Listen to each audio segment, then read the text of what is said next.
Maintenant très rapidement, comment puis-je expérimenter la puissance de guérison de Dieu? Nous devons savoir ce que cela exige. Maintenant que nous savons que Dieu veut guérir, qu'il veut restaurer à un état original, voire meilleur. Qu'est-ce que cela exige pour expérimenter la puissance de guérison de Dieu? Il y a 2 clés que je vais vous donner, et ensuite nous allons commencer à prier. Comment puis-je expérimenter la puissance de guérison de Dieu? Numéro 1. Êtes-vous prêts? La première clé. Localisez et tenez-vous sur la parole de Dieu en ce qui concerne votre guérison, ou quel que soit le domaine qui vous préoccupe. C'est la première chose. Si vous voulez expérimenter la puissance de guérison de Dieu, vous avez la responsabilité de localiser et de vous tenir sur la parole de Dieu en ce qui concerne votre guérison. 3 écritures très rapidement. Numéro 1, Ésaïe 53, verset 5. Mais il a été blessé pour nos transgressions, dit la Bible, il a été meurtri pour nos iniquités. Le châtiment qui nous donne la paix est tombé sur lui, et par ses meurtrissures nous sommes guéris. L'apôtre Pierre, en rendant cette version, dit « Par ses meurtrissures nous avons été guéris ». Donc, vous devez localiser ce que dit la parole de Dieu. Psaume 102, versets 2 et 3. En fait, commençons à partir du verset 1. J'espère que je me trompe pas. Si je me suis trompé, cherchez-le pour moi. Bénis l'Éternel, ô mon âme, bénis l'Éternel, ô mon âme, et n'oublie aucun de ses bienfaits. Je me suis trompé de passage. Psaume 103. Bénis l'Éternel, ô mon âme, et que tout ce qui est en moi bénisse son saint nom. Bénis l'Éternel, ô mon âme, verset 2. Et n'oublie aucun de ses bienfaits. Maintenant, quels sont les bienfaits? Numéro 1, verset 3. Lui qui pardonne toutes tes iniquités.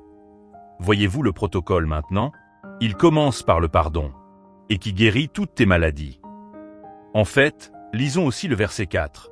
Lui qui rachète ta vie de la destruction et qui te couronne de bonté et de miséricorde. Ce sont tous des bienfaits. Donc, vous devez localiser dans la parole de Dieu. Que dit Dieu concernant ma guérison? Que dit Dieu? Je vous ai enseigné à d'innombrables reprises ici, chers enfants de Dieu, que la limite de l'engagement de Dieu envers le croyant, c'est l'Écriture. L'Écriture représente la juridiction de l'engagement de Dieu envers le croyant. Alléluia! Tenez-vous sur les promesses de Dieu, mon Sauveur, tenez-vous là. Je me tiens sur les promesses de Dieu. Encore une fois. Je me tiens sur les promesses de Dieu, mon Sauveur. Je me tiens sur les promesses de Dieu. Regardez-moi. Laissez-moi vous dire quelque chose sur la parole de Dieu. Tant que vous ne pouvez pas la trouver dans les Écritures, le verset est l'Écriture qui s'adresse directement à votre domaine d'attente ou votre domaine de préoccupation. Croyez-moi, il n'y a aucune assurance que Dieu s'est engagé dans ce domaine. Maintenant, certains parmi vous peuvent dire « Apôtre, j'ai cherché dans ma Bible et je ne semble pas trouver un endroit où mon cas particulier est mentionné. » Je vais vous montrer que tous les cas que vous avez, qui ne semblent pas être dans la Bible, il y a une catégorie où la Bible les range. Jean 20, à partir du verset 30 à 31. Et Jésus a fait encore beaucoup d'autres signes en présence de ses disciples qui ne sont pas écrits dans ce livre. Donc, il y a beaucoup d'autres choses qu'il a faites, mais qui ne sont pas écrites dans ce livre. Votre attente est qualifiée pour entrer dans cette liste. Seigneur, je sais que tu peux le faire, même si je n'ai pas vu exactement le problème que je cherche ici, mais la Bible dit que tu as fait beaucoup de choses qui ne sont pas écrites ici. Mais ce qui compte, c'est que tu l'as fait. Et je relâche ma foi. Cela devient la deuxième clé. Pour que je reçoive ceci. Clé numéro 1. Localiser et se tenir sur la parole de Dieu concernant votre guérison ou tout autre domaine de préoccupation. Sommes-nous ensemble? Et ensuite, numéro 2. Tendez la main et recevez par la foi. Tendez la main et recevez votre guérison, ou recevez ce que vous désirez par la foi. Peu importe les symptômes actuels. Tendez la main et recevez par la foi. Peu importe les symptômes actuels. J'ai mis « symptômes » ici parce que nous parlons de maladie, mais cela s'applique à n'importe quel domaine. Hébreux 11, 6, il est dit. Sans la foi, il est impossible de lui plaire, car celui qui s'approche de Dieu doit croire qu'il existe et qu'il est le rémunérateur de ceux qui le cherchent diligemment. Donc, lorsque nous le cherchons sincèrement, en lui faisant confiance pour venir à notre secours, la Bible dit qu'il est un rémunérateur. Deuxième écriture, Jean chapitre 5, des versets 1 à 9. Un passage très classique sur comment tendre la main par la foi. La Bible dit, « Après cela, il y eut une fête des Juifs, et Jésus monta à Jérusalem. » Verset suivant. Or, à Jérusalem, près de la porte des brebis, il y avait une piscine, appelée en hébreu Bethesda, ayant 5 portiques. Regardez les types de personnes qui étaient là. Dans ces portiques étaient couchés une multitude de malades. Aveugles, boiteux, paralysés, attendant le mouvement de l'eau. Car un ange descendait, à certains moments, dans la piscine et agitait l'eau. Le premier alors qui descendait dans l'eau après qu'elle avait été agitée était guéri, quelle que soit sa maladie. Regardez ce genre de situation. Et un certain homme était là, qui avait une infirmité depuis 38 ans. Savez-vous ce qui est frappant dans cette histoire? S'il vous plaît, revenez au verset 5. J'aurais pu être concerné, ou moins concerné. Si la Bible dit qu'il y avait certaines personnes qui sont restées là pendant très longtemps, la première chose que la Bible nous dit, c'est qu'il y avait une multitude de personnes importantes. Ensuite, il isole un homme et dit que cet homme parmi la multitude était malade depuis 38 ans. Si la Bible avait dit qu'il y avait 10 ou 15 personnes, on aurait compris que ce n'était pas unique à cet homme. Cela signifie qu'il y avait quelque chose qui n'allait pas avec cet homme, car des multitudes venaient et repartaient, mais cet homme était resté là. Le verset 6 nous dit que, lorsque Jésus le vit allongé et qu'il savait qu'il avait été malade depuis longtemps, il lui demanda « Veux-tu être guéri ?» C'était une question. Regardez la réponse de l'homme. L'homme important répondit et dit « Seigneur, je n'ai personne pour me mettre dans la piscine lorsque l'eau est troublée. » Ce n'était pas la question. Vous voyez pourquoi cet homme était là? Il dit « Je n'ai personne pour me mettre dans la piscine lorsque l'eau est troublée. » Cela signifie qu'il n'était pas prêt à prendre la responsabilité de ses actions. Le problème n'était pas l'ange ni l'eau, mais lui, car il attendait que quelqu'un fasse ce qu'il devait faire lui-même. Ce type d'attitude a prolongé sa douleur et sa condition pendant 38 ans. L'ange venait et agitait l'eau, mais cet homme disait « Je n'ai personne pour me mettre dans l'eau. » Imaginez le travail qu'il faudrait pour porter un homme impotent et le mettre dans l'eau. Mais il attendait simplement que quelqu'un fasse son rôle pour lui, et c'est ainsi que 38 ans se sont écoulés. Je veux vous dire ceci, chaque fois que vous échouez à faire ce que Dieu vous a habilité à faire, concernant votre propre rôle dans le processus pour recevoir de Dieu, vous prolongerez seulement votre douleur et votre condition. L'ange venait et agitait l'eau, et pourtant l'homme disait « Je n'ai personne pour me mettre dans l'eau. » Jésus, dans sa miséricorde, lui dit au verset 8 « Lève-toi, prends ton lit et marche. » Et vous vous demandez, pourquoi Jésus ne lui dit-il pas simplement de se rouler? Lève-toi ou roule, lequel est le plus facile? Si tu avais rencontré Jésus, tu t'attendrais peut-être à ce qu'il fasse quelque chose de spectaculaire pour guérir cet homme, mais Jésus lui dit « Lève-toi, prends ton lit et marche. » Cela signifie qu'il avait déjà la capacité de se lever. Le problème était dans son esprit. C'était une excuse fragile qu'il se donnait. Si cet homme pouvait se lever, il aurait aussi pu rouler, mais il avait l'habitude d'attendre qu'un autre fasse ce qu'il pouvait faire par lui-même. Et immédiatement, cet homme fut guéri, il prit son lit et marcha, et c'était un jour de sabbat. Même si Jésus, le Fils du Dieu vivant, venait directement ici pour me remplacer, vous penseriez peut-être que juste parce qu'il est là, vous commenceriez à vous réjouir.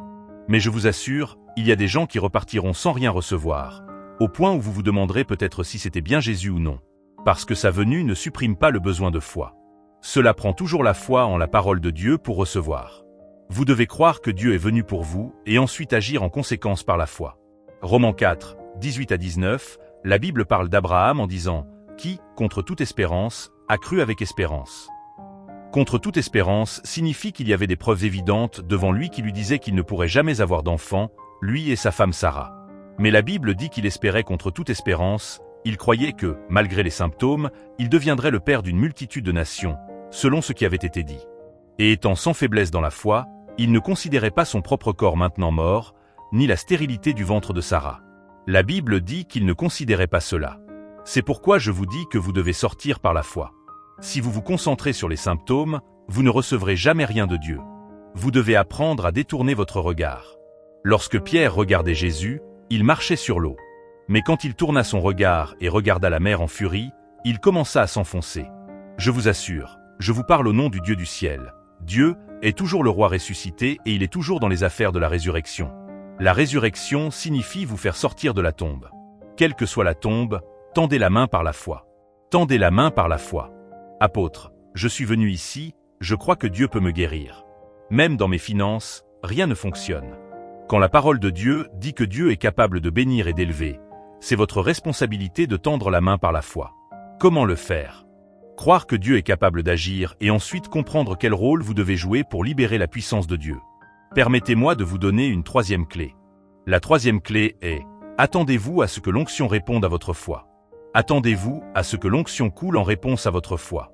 Parce que l'onction du Saint-Esprit est la puissance, Elle est l'agence qui apporte réellement les résultats. La foi est un moyen de connexion. Elle vous connecte à la puissance de Dieu, mais l'agence qui effectue l'œuvre, c'est l'onction, la puissance de Dieu. Regardons dans Luc 8, 40. La Bible dit qu'il vint à passer lorsque Jésus revint. Il y avait une foule qui l'attendait avec impatience. Alors, un homme nommé Jaïrus, un chef de la synagogue, tomba aux pieds de Jésus et lui demanda de venir chez lui. Sa fille unique, âgée de 12 ans, était mourante. Mais tandis qu'ils allaient, la foule se pressait autour de lui. Une femme qui avait une perte de sang depuis 12 ans et qui avait dépensé tout ce qu'elle possédait chez les médecins sans être guérie, vint derrière lui et toucha le bord de son vêtement. Et immédiatement, son flux de sang s'arrêta. Alors Jésus se tourna et dit « Qui m'a touché ?» Les disciples lui répondirent en disant « Maître, la foule te presse de toutes parts, et tu dis « Qui m'a touché ?» Mais Jésus dit « Quelqu'un m'a touché, car je sens qu'une force est sortie de moi. » Il y a une différence entre être dans la foule et toucher réellement Jésus par la foi. Le pouvoir ne coule pas simplement parce que vous êtes proche, il coule en réponse à la foi. La femme avec l'issue de sang ne discuta pas avec Jésus. Elle savait qu'elle avait juste à toucher ses vêtements. L'onction a répondu à sa foi. Le pouvoir de Dieu a répondu à sa foi. Deux personnes peuvent avoir les mêmes problèmes, qu'il s'agisse de la maladie ou des finances, et une personne recevra tandis que l'autre ne recevra rien. Cela dépendra de leur foi. La foi active l'onction. Et il se peut que des gens ici ou dans une autre nation croient de tout cœur et reçoivent la puissance de Dieu à cet instant. L'onction du Saint-Esprit coule toujours dans la direction de votre foi. Si votre foi dit « maintenant », l'onction dira « Amen ». Si votre foi dit « dans 10 ans », l'onction dira aussi « Amen ». L'onction répond à la foi. La proximité de l'onction ne garantit pas la réception. La proximité avec l'onction ne garantit pas que vous recevrez. Il faut une révélation de la foi. Si vous avez la chance d'être proche de l'onction, vous pouvez recevoir. Mais avec ou sans proximité, votre foi peut atteindre n'importe quel endroit du monde. Il n'y a pas de lieu où la puissance de Dieu ne puisse atteindre. Peu importe où vous êtes dans ce monde, si vous avez la foi, l'onction de Dieu peut se manifester.